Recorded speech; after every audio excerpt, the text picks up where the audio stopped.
Hi everyone, I am Professor Shalini. Now let's see next type of centrifugal governors. Earlier we have seen Watt governor, Porter governor. This is Porel governor. Okay. The- As I explained earlier, governors in general are most useful means of controlling the speed of engine. Okay, it depends upon various conditions of loading at output. Okay, they are generally used for regulating speed of engine, which takes the fuel injected on base of speed variation or on base of load variation. Now we will see this type of centrifugal governor. Okay, firstly I will give introduction of Porel governor. This type of governor is control centrifugal governor. It is major type of centrifugal governor. Okay, as we all know, centrifugal governor works on principle of centrifugal force, which is applicable on these rolling or rotating balls. Okay, hence these balls are known as flying balls. Okay, they are generally attached to spindle. Okay, this is spindle axis. Okay, this is sleeve and these are rotating balls. Okay, the balls in this case, now we will see a Porel governor. The balls rotate with spindle, which is rotated by engine through bevel gear. As I explained earlier, this ball rotates with this spindle. Okay, which is rotated by engine, and this entire system is rotated by using bevel gear. Okay, now we will see construction of this governor. Porel governor has two balls fixed at point B and C. These two balls are fixed at point B and point C. Okay, they are connected to they are connected to extensive links of this D. They are connected to extension of link DF. It is connected to extension of DF, this ball B, and here EG link EG is extension. It is this ball C is connected to this extension of link EG. Okay, here we can see that arm FP and arms GQ are pivoted at point P and Q respectively. Here arm FP and GQ are pivoted at point P and Q respectively. Okay, now we are doing analysis. We will consider one half of governor. Suppose we will consider only this portion, half. We will consider only half portion with ball P. Okay, now here we are considering equilibrium forces for one half of governor. Okay, we can see that in this next figure, instantaneous center, which is generally given by I, lies on intersection of when this link PF is extended, and here perpendicular drawn to spindle axis.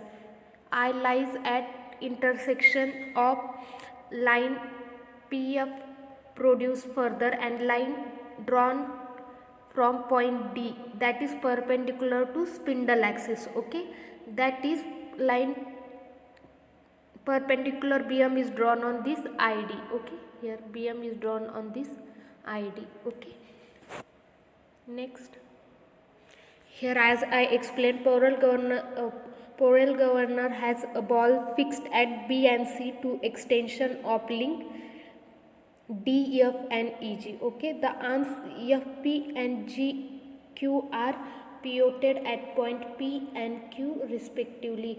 Here these balls are pivoted at point P and Q respectively. Okay, these arms are pivoted at point P and Q respectively. Okay, now we are considering equilibrium forces on one half portion of governor. The instantaneous center lies at intersection of line drawn or produced from PF. It is further produced and perpendicular drawn to spindle axis from point DD, that is ID, and PF extension. Here lies instantaneous center I. Okay, and this BM is drawn perpendicular on this ID. BM is drawn perpendicular on ID. Okay, 90-degree angle. Here we will get final derivation. N square is equal to Fm upon Bm in bracket M plus capital M upon small m into 895 upon H. I have explained earlier what is capital M. It is mass of center load, and what is small m? It is mass of each ball.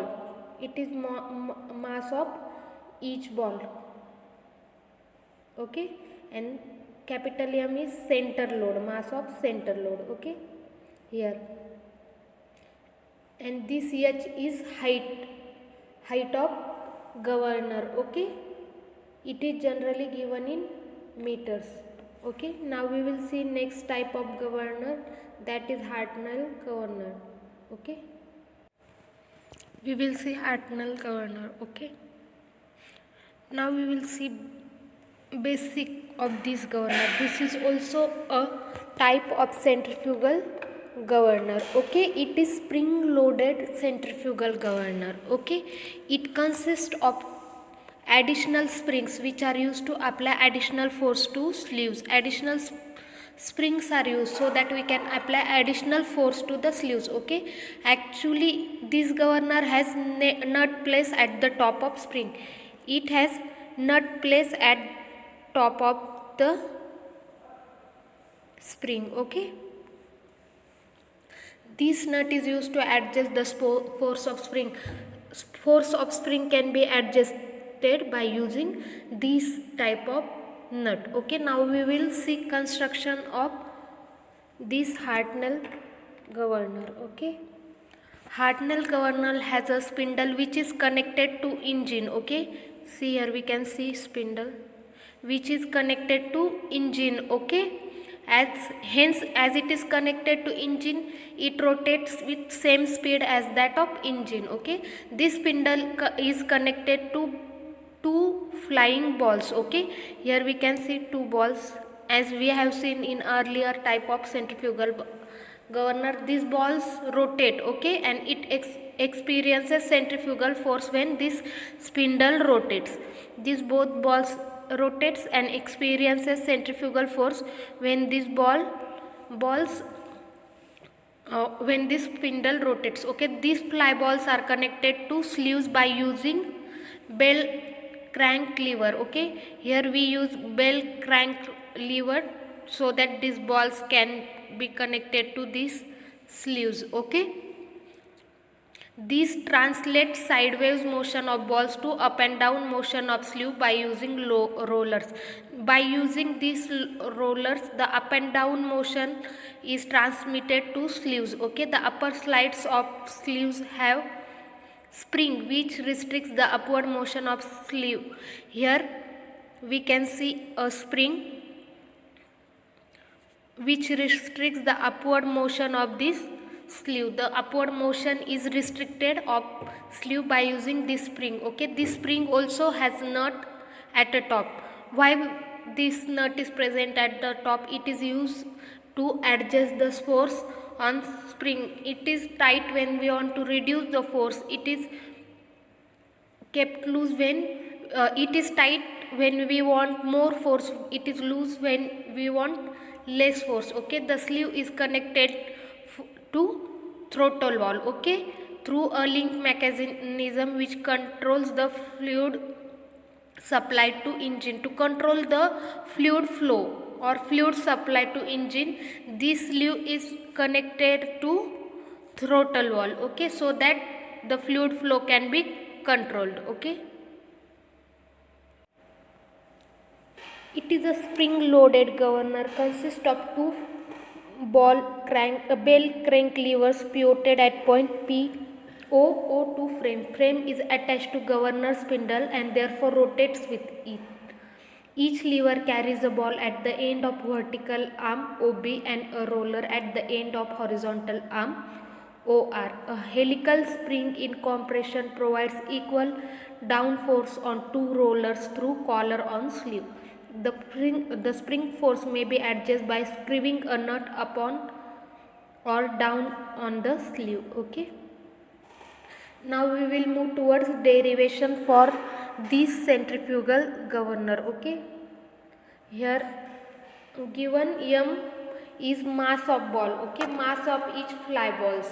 It is given small m. Okay, and it is generally in kg. Okay. Capital M mass of sleeves in kg, small r minimum radius of rotation, r2 maximum radius of rotation, r is distance of fulcrum O from governor axis.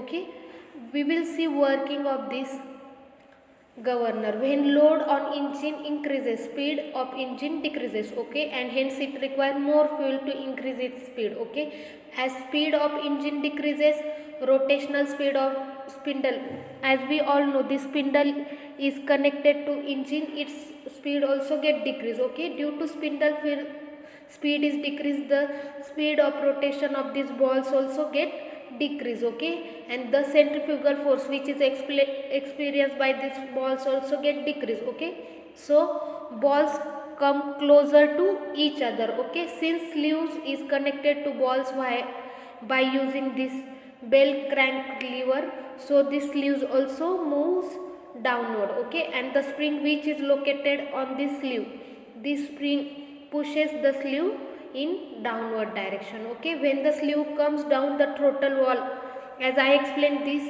sleeve is further connected to throttle wall.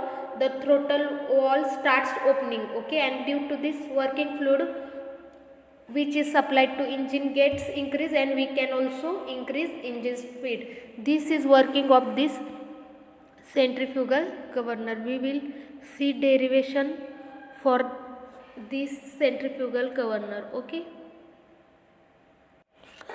final derivation, S is equal to S2 minus S1 upon H, and this all is equal to Fc2 minus Fc1 upon R2 minus R1 into X upon Y whole bracket square. We will see what is each term one by one. Here S2 is spring force exerted by sleeves. Okay, at omega 2, and this is given in newtons. Okay, and S1 is spring force exerted on sleeves at angular velocity omega 1, and this is also in newton. As we all know, H is height of governor. This term is equal to 2 Fc2 minus Fc1 upon R2 minus R1 into X upon Y whole bracket square. Okay, here Fc1 is centrifugal force at angular velocity omega 1, and Fc2 is centrifugal force at angular velocity omega 2. Okay, here X is length of that ball of lever, and Y is length of horizontal sleeves of arm. Okay, in next formula, the Fc is given by Fc1 plus in bracket Fc2 minus R1 upon R2 minus R1. Okay, is equal to Fc2 minus